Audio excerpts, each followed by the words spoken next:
En la clase de hoy vamos a transitar dos conceptos que están asociados y que son muy importantes a la hora de analizar una gran cantidad de las imágenes que nos rodean. Se trata del punto como unidad sustancial y como unidad generadora de imagen. Para hablar del punto vamos a trabajar con la bibliografía de Kandinsky. Por otro lado, también vamos a hablar del concepto de resolución, que es un concepto central a la hora de trabajar imágenes, ya sea digitales, ya sea impresas por medios de reproducción técnica. Como les decía, para el trabajo práctico número 3, la primera parte de este trabajo, que es la que vamos a desarrollar hoy,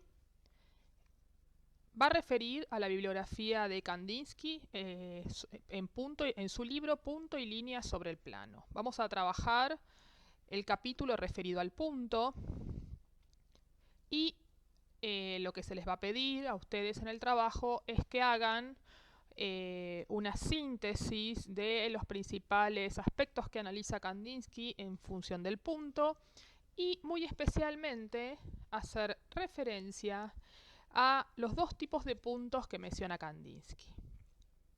El autor va a decir que el punto es una unidad mínima, a partir del cual luego se van a desarrollar otros elementos visuales. Y también va a decir que el punto va a ser tomado primero del ámbito de la literatura, del ámbito de la escritura, que es el uso funcional más conocido del punto. Va a decir que ese punto es el punto geométrico, y que en general está asociado, como decíamos, a una función de puntuación dentro de la lectoescritura.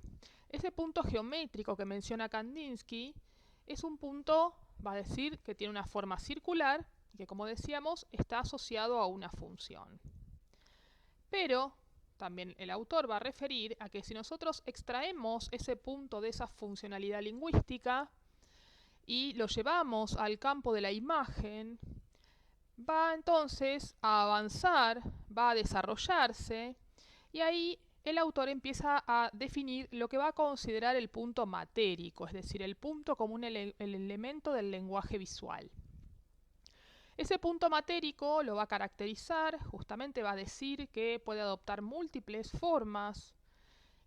Puede ser circular, pero también podría ser cuadrado, con forma de estrella, de triángulo, amorfo, y que el punto, para ser considerado tal, siempre va a guardar una relación de tamaño con la superficie que lo contiene, ya que si el punto fuera lo suficientemente grande en relación a esa superficie, entonces se transformaría en un plano. A partir de ahí también el texto de Kandinsky va a analizar distintos contextos en los cuales se aplica el punto como elemento visual, y va a hablar del punto en la arquitectura, en el grabado, en el dibujo, en la danza, para poder sacar el jugo justamente de un elemento tan simple pero tan sustancial a la hora de concebir una imagen. Para el caso que nos compete a nosotros nos va a interesar el punto como unidad de medida y como unidad mínima generadora de la imagen. En ese sentido, si tomamos ese punto matérico del cual refería Kandinsky, podemos analizar múltiples obras de arte en la historia, como por ejemplo el mosaico bizantino, que tiene como unidad mínima la tesela, ¿no? Es un pequeño cuadradito, una pequeña forma de color que, distribuida de una determinada manera y repetida múltiples veces, permite la generación de imagen. A partir de este concepto que introduce el mosaico, vemos cómo a partir de ahí en adelante en la historia del arte, esa unidad mínima repetida ha sido generadora de imagen a través de múltiples materiales y recursos. En la actualidad, si nosotros nos ponemos a analizar gran parte de las imágenes que nos rodean, vamos a advertir justamente que muchas de esas imágenes están constituidas por el punto como unidad mínima que, como decíamos, repetido en una determinada posición con un determinado contenido cromático va a permitir la generación de muchas de las imágenes que conocemos. Sin ir más lejos, podemos tomar el ejemplo de los sistemas de impresión, ¿no? Cuando surge la imprenta, lo que plantea en relación a la imagen es la posibilidad de establecer una unidad mínima, un punto que repetido a través de una trama o textura permite la generación de la mayor parte de las imágenes que vemos impresas. En este ejemplo que tenemos aquí podemos ver variantes de tramas de impresión, tramas consideradas AM, donde el punto se encuentra en una ubicación fija y lo que va a variar es el tamaño de ese punto. A punto más grande, mayor presencia de color de ese punto. Y también en los casos que vemos abajo, tenemos el ejemplo de otros sistemas de impresión de carácter estocástico, se llaman tramas FM, donde el tamaño del punto no varía, si lo que varía es su agrupamiento o densidad. Y eso es lo que va a permitir la generación de la sensación de diferentes tonos.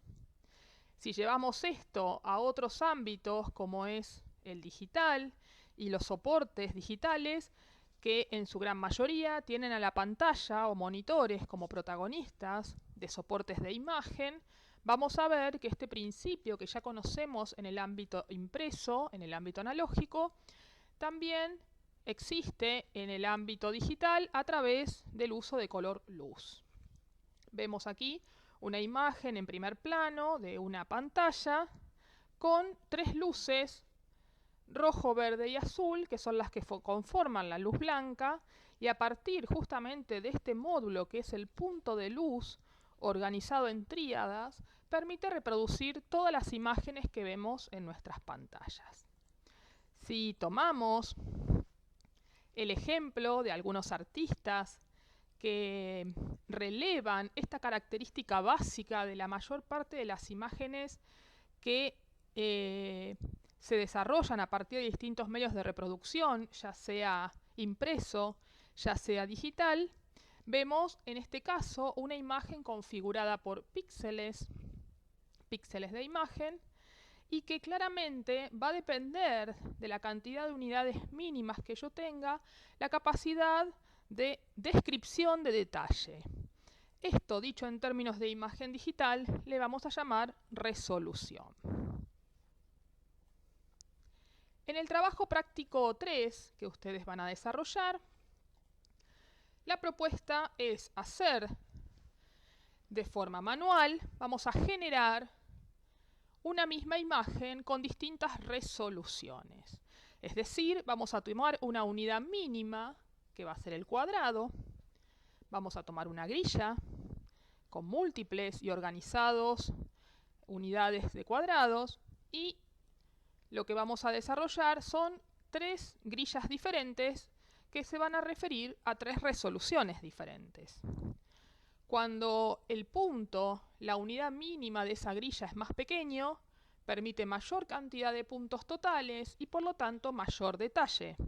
En la medida que las unidades mínimas se reducen, lo que también obligadamente se reduce es el detalle. Y como decíamos, esta relación es uno de los elementos centrales a la hora de hablar de la resolución. La idea para comenzar el trabajo es que ustedes elijan una imagen de baja o mediana complejidad y apliquen esta imagen a la grilla. Es decir, van a someter la forma de esta imagen a la forma que impone la grilla. Que como decíamos, cuando las unidades mínimas son más pequeñas, vamos a tener más cantidad de unidades y por lo tanto va a permitir mayor detalle. En la medida que avanzamos con las grillas, nos vamos a encontrar en la obligación de ejecutar un proceso de síntesis y también, como decíamos, de sometimiento de la forma a esta estructura de base. Y el desafío en el trabajo es, por un lado, hacer que esa forma no pierda identidad y por otro lado, digamos, pueda describirse en la medida que va bajando su resolución. Acá vamos a transitar ejemplos realizados por estudiantes que permiten ver justamente cómo en la primer grilla de mayor resolución se pueden describir la mayor parte de los detalles de la forma original, pero en la medida que avanzamos va a subir el grado de complejidad porque se asume una mayor síntesis. Vemos otros ejemplos.